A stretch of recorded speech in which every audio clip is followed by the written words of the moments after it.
Boom. Boom.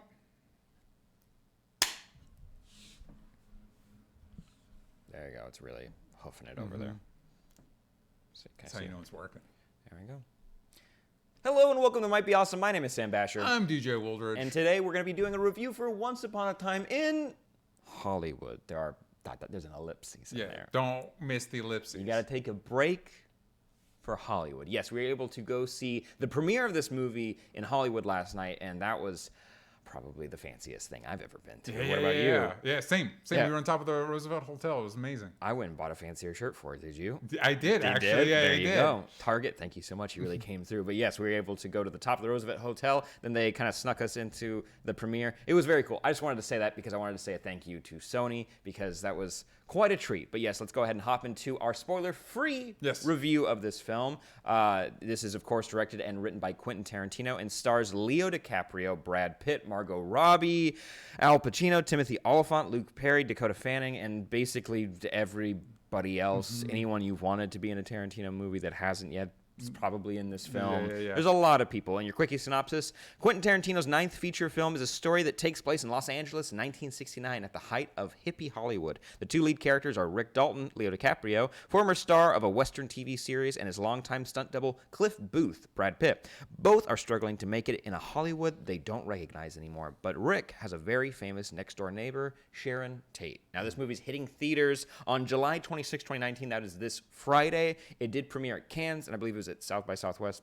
Probably. No. It's probably been. It's done its rounds at a lot of festivals. So there are reviews out there right now. As of right now on Rotten Tomatoes, it isn't a certified fresh rating, but it's been sitting at 93% for quite a while, with a critical consensus reading thrillingly unrestrained yet solidly crafted. Once Upon a Time in Hollywood tempers Tarantino's provocative impulses with the clarity of a mature filmmaker's vision. Very well written. It is well written. I don't know if there's some provocative things in there. We'll get into no it. Spoilers. No spoilers. There's some provocative things in there. It earns its R rating. Yeah, it does. Yeah. Oh, I know what you're saying. Yeah. Okay, 100%. Yeah. But yes, let's go ahead and hop into it. So we have a Rotten Tomatoes score. That's the synopsis. We were treated to a very nice night last night. But that being said, some of you get on, I don't know, in a weird tract thinking that changes the way that we critically look at these movies, and it doesn't. We have our honest opinions for you. And starting it off, DJ, how'd you feel going into this movie, about the film, and how'd you feel walking out? I was excited. I've liked every Tarantino movie, so I knew I was excited for this one. I only checked out the first trailer, and then I pressed pause, and I didn't watch any others because, like, with all the big MCU movies or superhero movies or any of that stuff, we have to do our breakdowns and our deep dives and our da-da-da-da-da. This is a movie that I just get to go and enjoy. And so I did. I was not disappointed. I live for these movies. I live for movies like this, movies that are more focused on their characters. And it is very much, Tarantino's talked about before, about hangout movies. He's used Rio Bravo as a classic example, which is an amazing Western, by the way, if you ever want to go check that out. Where it's basically you're with a bunch of characters as they hang out and do stuff, and it's less focused on the plot. That is 100% what this movie is. It's basically Rick Dalton, Cliff Booth, Leo DiCaprio, and Brad Pitt, and their lives in Hollywood, and every once in a while we check in on Sharon Tate. And then that all wraps up and we move on. But it's mostly their journey and an opportunity for Tarantino to spend time in 69 Hollywood and execute his encyclopedic knowledge of film and TV and music history. It is quite impressive. One of my big positives for this film is the level of detail that it went into recreating 1969 Los Angeles because, as you know, we were both children during that time. Yeah, exactly. I'm 88 years old. It was impressive what they were able to pull off. Physically, the way that you'd get shots where people are driving over the freeway and you're able to see a landscape of Los Angeles. As far as I know, that looks. Some things weren't there that look like they were built recently. I don't know. I don't know how else to say. But also, you'd hear ads that are playing on the radios or on the TV in the background, or older TV shows that I'm not familiar with, but they seem like they were very big at the time.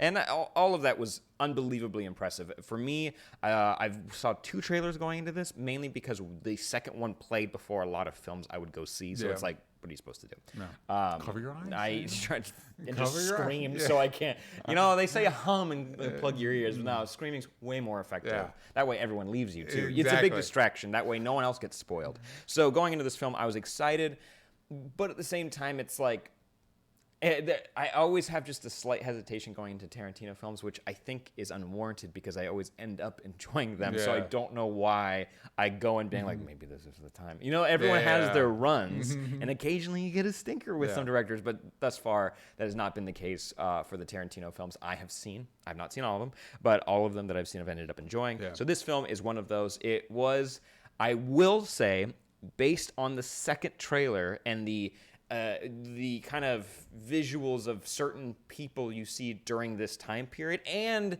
the way this film was discussed in pre-production, Yeah. had my expectations in I had them in a different route. The way you put it, and I think Quentin Tarantino said it the same way. It's a hangout movie Yeah. between these two fictional characters that are just making their way through Hollywood with kind of like bumping into Yeah. famous characters and other pop culture icons. It is not the story that I thought it was going to be, Yeah. and that's okay. That's It is totally not- okay. If you're seeing the trailer and you're like, oh, this is a Manson family movie, it is not. Which is how, to be fair, Yeah. it was discussed that way that they were casting Charles Manson in this movie. So Yeah, you it does assumed- matter. Yeah. It's not unimportant. It's just very much not the focus of the movie. Not at all. But our main characters, Brad Pitt and Leo DiCaprio, Rick Dalton, and Cliff Booth, both very retro Hollywood names. Yeah, Very yeah. good names, strong names. They are both based loosely off of actual people that existed during that time and are kind of amalgamations of different people and what was going on at the time. They are not a surprise here. Both actors completely nail it. Also, Yeah. with Quentin Tarantino's writing, they're able to not only with the set dressings and the design of this film, Yeah. those characters are able to bring it to life in a way that feels organic and natural and based on the kind of like is somewhat rose-colored glasses they were able to look back at that time period and appreciate it. You're able to still see that with these characters, but at the same time, it does feel like a world. It feels like these characters are not in the best of sorts throughout this movie. Yeah. It gets better at times. At times. And they're not the best guys. They're kind No. of jerks. It's one of the it's very much in the Tarantino mold of where you take people that are, I'm gonna say, jerks as opposed to cursing, but you pit them against people that are significantly worse. And so it's like, well, I got to root for these people because comparatively, It's Charles Manson. yeah, exactly, it's Charles Manson, and I'm gonna not root for Charles Manson. And as we get to experience their careers, it's cool the way that they're able to navigate the history of Hollywood at the Yes. same time. Because Rick Dalton, prior to where we're seeing him in this film, had his own cowboy TV show in Bounty the 50s. Law. Bounty Law. And you get to see clips of it and interviews from it. It's delightful. Yeah. Also, my grandpa and my dad constantly watched Gunsmoke. Smoke, yep. And so you get, it's not Gunsmoke, but it's like, It's not Gunsmoke. It's based, I think it was a show called Wanted, Dead or Alive, but it's It's the- also yeah, it's the like same thing. Have Gun Will Travel, Wagon Train, all that stuff. It's delightful. Yeah. And the use of like Al Pacino in this film, Yes. I like. He's a movie producer, Yeah. kind of talking. There's a scene that's great where he kind of breaks down the route of Leo's career Yeah, what from they're- this point forward. Yeah, what they're doing to him. Uh-huh. Yeah. Whether he knows it or not, it's like, hey, just so you know, psychologically you were being broken, Yeah. and you're not paying attention to what's happening. Also, there's a fun little discussion about spaghetti westerns that made me excited. Yeah, So Italian cinema, all that stuff. Oh, yeah. Tarantino's, because this is his ninth movie technically. They're fudging some of the numbers there, and he's supposed to retire after his 10th. And he's talked about like, yeah, I don't know, maybe being a film historian. It's like, yeah, that makes so much sense if that's once you're done with movies, if that's what you decide to do, because his films are filled with that like minutia film history. Yeah, and even and also not only film history but just the love of Los Angeles. Like you're able to see a lot of iconic locations like the Cinerama Dome. I think I saw you light up when you saw it because it was like it was footage of when it wasn't what it is now. It's not Yeah. the ArcLight. It was just the Cinerama Dome, and it was pretty cool. I'll give you that. And so just kind of going on my positives, I'd say Yes. the acting and the writing through and through from every single character, from the hippies that we see at like the Manson compound. It was the Spawn Ranch. Spawn Ranch. And that was SPAHN. Yeah. that was a harrowing sequence for Brad Pitt and our other supporting characters. Dakota Fanning, shout out. That was like I didn't even halfway recognize through. her. I was like, you look like a Fanning, and you kind of look like Dakota Fanning, but you've been through the ringer. So that was impressive performances. It's crazy how many names you'd recognize are in this movie, but you wouldn't necessarily realize it. And they do a good job of integrating them seamlessly into the film. Timothy Oliphant specifically, Yeah. he is playing a character who is the lead of his own western that Rick Dalton, Leo DiCaprio, is guesting on for an episode, and that entire sequence, they just shot an episode of a Western. It's Lancer. Yeah. And I didn't know. I'm not as versed in this. I assumed it was like Bounty Law. It was like Made like up. other shows. No, there was an actual. Tarantino stealthily just directed his own episode of Lancer in the middle of this movie. And it's delightful. And in the trailers, this has been featured, and you're able to see it. But it's incredible the way that they capture how film and TV were made back then. Yeah. And you're able to kind of feel the stresses that the actors feel, but at the same time, when you know what is happening in the fringes of Hollywood at the time, you're like, these are kind of they're not real problems, but they do matter to this person. Yes. Which is great. I'd also say another big positive, like I said before, the world building is impressive, but also the biggest is the humor. And it's also at the expense of a lot of characters in this movie, but there are some genuine, like, jokes which are good, and just sequences that will be burned into my brain for a while. Burned literally because of you see in the trailer there is a flamethrower used a couple times. Yeah, like Leo DiCaprio's character was in a World War II movie where he used a flamethrower. And it's great, and also homage. It feels like an homage to Inglourious Bastards a little bit. Oh yeah. My favorite scene, because of the humor and all that, has to be Bruce Lee. Mike Moh is Bruce Lee. The way a chunk of it is in the first trailer. The way it plays out, the context for it, what it means to the characters is great. Everything about it, and also I love Bruce Lee, and this is it. It takes a little bit of the piss out of Bruce Lee. Yeah, and also, a little bit. It does, but at the same time, it does humble. I think it humbles Brad Pitt's character like a little bit. Yeah. Also, it integrates Kurt Russell into this film in a really fun way, which I am always a fan of seeing him. And seeing him, it's like that cocky mentor kind of figure. Super on board with that. Yeah. Really enjoy it. And Mike Moh does an impressive performance physically as martial artist, but as Bruce Lee, I do He just kills it. Yeah. And I do. It's in the trailer, but the joke about that his hands are registered weapons. Yeah. It's amazing. Yeah. It's such a, and also I feel like everyone's heard that before. Also, I think that's been like labeled to Jackie Chan too. Yeah. And you're like, yeah. I mean, it's the whole setup for the title of Lethal Weapon. There you go. His hands are registered lethal weapons. Really? Yeah. Oh, there you go. Mel Gibson's character. Oh, that is so. I was thinking about that today. That is ridiculous. Yeah. Anyways, that's so stupid. It is. That's so stupid. Yeah. Anyways, it does poke fun at that, and Mike Moh does give a really good performance, and so does Margot Robbie. I do want to say that her as Sharon Tate, she's got a very touching sequence in the middle of this movie, and knowing her history with the Manson family and what happened to her and how this film navigates that, I'd say it kind of leads into a negative I have of that entire sequence. Makes me, it's not that I don't enjoy it, and I think it's very well done, and I think I get what Tarantino's trying to say, but it left me feeling weird, and I can't go further into it without spoiling the movie, and I wouldn't want to do that for people. I think that on our podcast, Only Stupid Answers, Mondays, I think I'm going to dive into how I specifically interpret that, and also try to like work it out, because I think I might be overthinking it.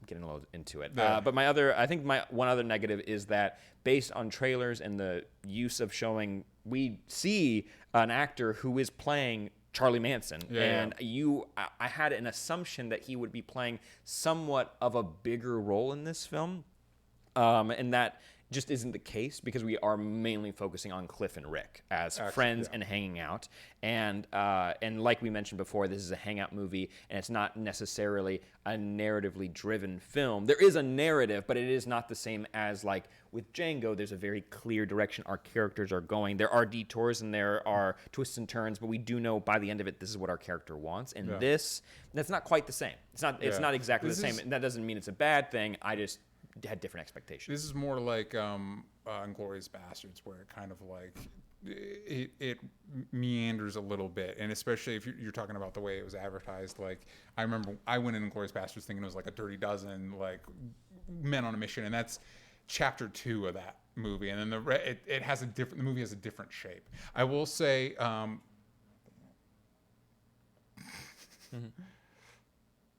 Here's do pick up here. Yeah. I will say Manson himself is played by Damon Harriman, who was in Justified, and he's amazing. And he's also playing Manson in Mindhunter. an older Manson who's already been incarcerated and everything. So that's great to me. It's fun. Like then no, they. It makes you imagine that they're connected. They're not. Yeah. But it is. But it makes you imagine. It makes you imagine Maybe that they could be Tarantino's a connected. fan of that show. Yeah. And also maybe a fan of Justified because Timothy It Oliphant. would not surprise me. That was based off Elmore Leonard's stories, and Tarantino is an avowed fan of his, and his third movie was based off of one of his stories. There you go. So it wouldn't surprise me that he watched Justified. Well, really quick, let's rate this movie. Yes. Out of it's 1969, so out of 69. There you go. Rate this movie. 69. There you go. We'll We'll letter grade first. That's always easier. Solid for us. A. Solid A. I would give it. So that's 60. Don't know. Hey, listen. Anybody can do it out of 10. All right. We just make it harder for us and you to understand. Yeah. So I think for me, this is a solid A, which would be a 60, 62 or something. You can let me know in the comments down below. There you go. You usually do, and we appreciate it. I'd give it a solid B+, and it's like I'm talking like 89.5, and I know that seems, I should just give it an A-, but that's not how school works. That's not how grading works. I think it's because of my confused feelings regarding the use of Sharon Tate in this film, not only at the end of it. Yeah. That's how I'll put it. Yeah. And also just the expectations of the narrative regarding Charlie Manson in this film were advertised differently than how it was executed. And that's not a bad thing, Yeah, but you I think have to unpack it was, I have to unpack it, and I think it distracted me from the film based on the advertising. But that being said, still killer performances, writing, direction, world building, phenomenal. So that's a 60. What'd you give it? I'll give it like a 60. 58.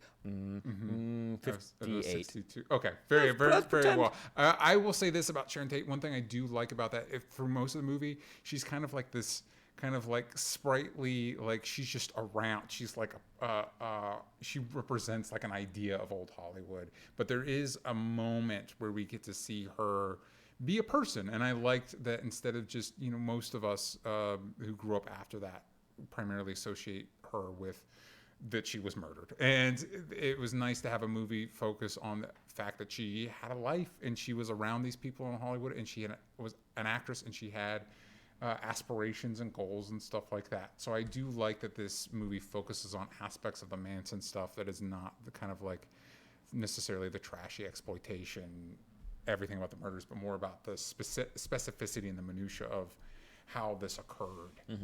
Under everybody's noses. Well, there you go. Let us know what you guys think of this movie in the comments down below. Make sure you rate it out of 69 as well, because that way we can all figure out what that means. We can all triangulate what exactly our ratings are. Check out our other reviews, and also check out our new show where we're diving into new types of anime series and movies over on our Patreon if you would like to. It's been fun so far. Also over at Only Stupid Answers YouTube channel, we do reviews of Young Justice and other DC Universe original properties, which is a blast and a half. And Monday we'll be doing a deep dive into Marvel Phase 4 announcements from Comic-Con and this film. So make sure you go to onlystupidanswers.com for just all of that. It's just easier that way. Don't miss out. I'm at Sam Basher on Twitter. I'm at DJ Talks Trash. At Might Be Social everywhere that matters, and we'll see you guys next time. Bye-bye. Nice and clean. Just